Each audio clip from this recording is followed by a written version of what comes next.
Mwanamichezo, hapa ni Superdome Masaki na leo kuna jambo kubwa la Young Africans. Mkutano mkuu utafanyika hapa, lakini uchaguzi pia utafanyika hapa Superdome. Wanachama wa klabu ya Young Africans wameshajitokeza kwa ajili ya jambo kubwa ambalo pengine ndo lina maamuzi ya timu yao katika uongozi na katika usimamizi wa klabu. Niko na Baraka Yanga hapa kama ambavyo mnamfahamu kwa ajili ya kuzungumzia jambo hili na ukubwa wake na yale ambayo yamechukua nafasi. Jezi nambari 6 tayari imeshatambulishwa. Fredi Ngoma ndio anaenda kushika jezi hile. Vipi atafanya makubwa kama aliyefanya Lidi ya Ucho? Engineer Harris ameshatufahamisha kile ambacho alikiona kwa Ngoma, Fredi Ngoma, lakini wanachama wao wanaona nini wanaiona dira ya timu yao. Baraka, uko vizuri? Mimi niko vizuri sana, niko vizuri sana. Leo ni annual general meeting, mkutano mkuu wa wanachama wa mwaka wa Young Africans. Kwa hiyo ni siku ambayo binafsi kwangu ni ya thamani kubwa, ni ya muhimu sana. Ni siku ambayo wanachama na mashabiki wa Young Africans walikuwa wanaisubiri kwa hamu kubwa. Lakini pia ningependa nirekebishe kwenu waandishi wa habari pamoja na wanachama na wengine wote ambao mnajaribu kufuatilia huu mkutano mkuu. Mkutano mkuu na mambo mengi ya msingi na ya maana zaidi, sawa, tofauti tu na uchaguzi. Tunapokuja kwenye annual general meeting kuna vitu vingi vya msingi na vya maana na bora ambavyo vinapaswa kuzungumziwa, kujadiliwa na kutafakariwa. Sijui umeelewa, tofauti ama ukiachilia mbali swala la uchaguzi. Uchaguzi ni pati tu ya sehemu ya annual general meeting. Sio kwamba tunapokuja kwenye annual general meeting basi tunakuja kwa ajili ya uchaguzi. Sio kweli. Young Africans ina mambo mengi ya msingi ya kuzungumzia. Mengi ya msingi. Sawa? Upo muda wa pongezi na shukrani ambao ni jambo kubwa sana. Tumepita msimu mgumu, tumepita changamoto nyingi, tumepitia magumu, lakini tumeweza kusimama imara na tukaweza kuchukua ubingwa wa NBC Premier League msimu wa mwaka jana, ambao mashahidi wenyewe tulianza kuingiwa na mashaka kwamba tukahisi tunaweza tusiuchukue, ila viongozi wetu walisimama imara na kutufanya tukaweza kuchukua ubingwa huo. Lakini pia tumekuwa na muendelezo wa kuwa klabu inayochukua makombe zaidi, klabu inayofanya vizuri zaidi, klabu inayotambulika vizuri zaidi, lakini pia na kuonesha mfano hai wa uongozi bora. Simenelewa, hayo yote ni mambo ambayo tunapaswa kwenda kuyaona, kuyaongelea na kuyatengenezea misingi yake. Ukiachilia hilo, ndani ya Young Africans kuna malengo, kuna mipango ambayo tunataka tuifanye kuelekea msimu unaokuja. Hayo yote ni mambo ya msingi na ya thamani sana yanayoenda kufanyika katika mkutano mkuu, mbali na uchaguzi. Sijui ukiachilia hilo, bado Young Africans tunayo masuala ya bajeti, ya mipango na matumizi ya msimu mzima na kile kilichotokea msimu ulioisha. Vyote ni vitu vya msingi, vya maana na muhimu zaidi ambavyo vinapaswa vikadiskasiwe ndani ya mkutano mkuu. Ukiachilia hilo, bado tuna swala kubwa kabisa ambalo ni la wawekezaji wetu, watu ambao wanaishika mkono Young Africans. Tunazungumzia GSM, SportPesa pamoja na makampuni yote na taasisi zote zinazoshirikiana na Young Africans kuhakikisha tunakuwa bora na tunafanya vizuri. Hayo mambo yote yanapaswa yakaongelewe, yakadiskasiwe na yakazungumziwe kwa upana wake.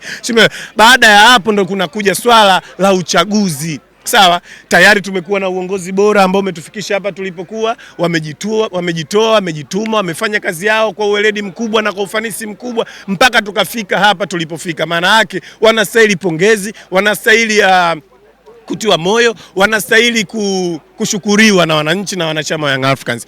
Hivyo tunavyoelekea katika mkutano huu mkuu ni kwa sababu kunayo haki ya kila mwanachama hai wa Young Africans kugombea nafasi za ujumbe wa kamati kuu tendaji ya Young Africans. Ndio maana tunaenda kufanya pia uchaguzi mkuu ambao ni free and fair election. Ni moja ya sifa ya democratic association organization. Jamii yoyote ambayo inaendeshwa kidemokrasia basi lazima iwe na free and fair election, na ndio kitu kinachoenda kufanyika ndani ya annual general meeting. Kwa hiyo niwaambie ndugu watazamaji, niwaambie mashabiki, niwaambie wanachama, mkutano mkuu wa Young Africans sio uchaguzi tu, kipaumbele sio uchaguzi tu.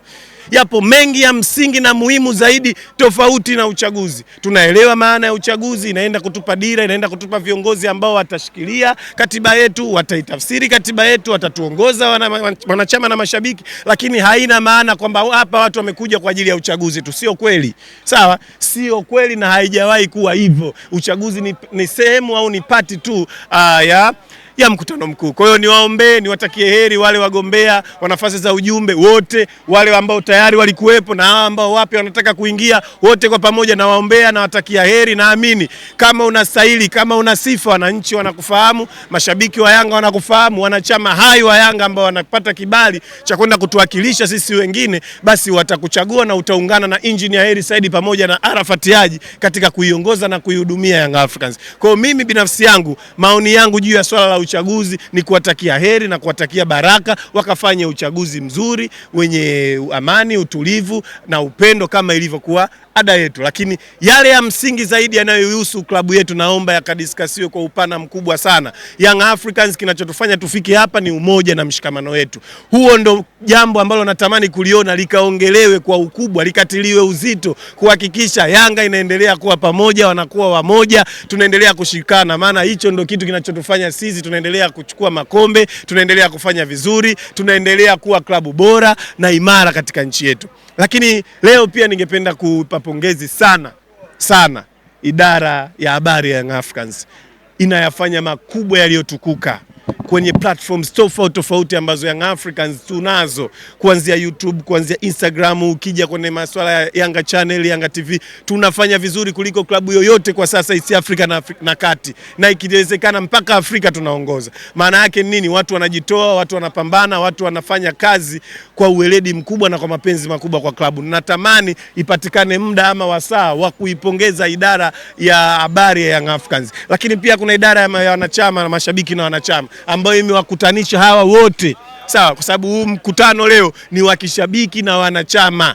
Kwa hiyo wale wenye idara ya wanachama wanastahili kupata pongezi kwa kuweza kulifanikisha hili na kuliwezesha hili kwa utaratibu mzuri na kwa mpango mzuri. Mpaka leo tunaenda kwenye annual general meeting kiutaratibu, kimpango, lakini bila shida, bila vurugu, na wote tukiwa na azma moja ya kuijenga Young Africa. Baraka, kuna upekee gani kikiwa kama Young Africans klabu kongwe na jambo hili la upekee gani ukitofautisha na majambo ya vilabu vingine?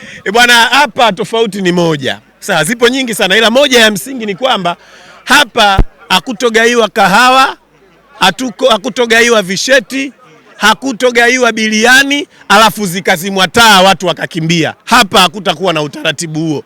Hapa yupo mkuu wa mkoa Mheshimiwa Chalamila, amepokelewa pale na viongozi wangu, nimeshuhudia kwa macho yangu. Maana yake hili jambo ni official, ni formal meeting. Maana yake ni watu wa mashuhuri, watu wa msingi, watu wenye wadhifa wanakuja kuhakikisha kuiona Young Africans ina conduct mkutano mkuu kwa amani, utulivu, lakini pia kwa malengo ama azma ya kuisaidia Young Africa. Hapa sio mkutano ama maskani ya wahuni.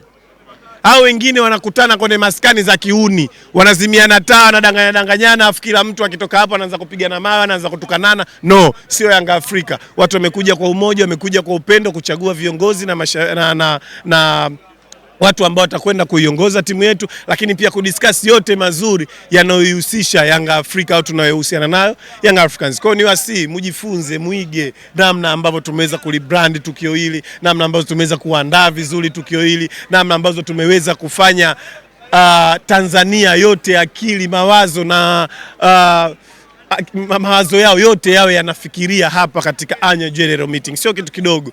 Hiyo yote inatokana na kuwa na uongozi bora, timu imara na mashabiki bora ambao wanaungana kwa pamoja kuipigania Young Africa. Baraka, pengine ulikuwa unajua kama ile jezi nambari 6 alikuwa ni Fredi Ngoma?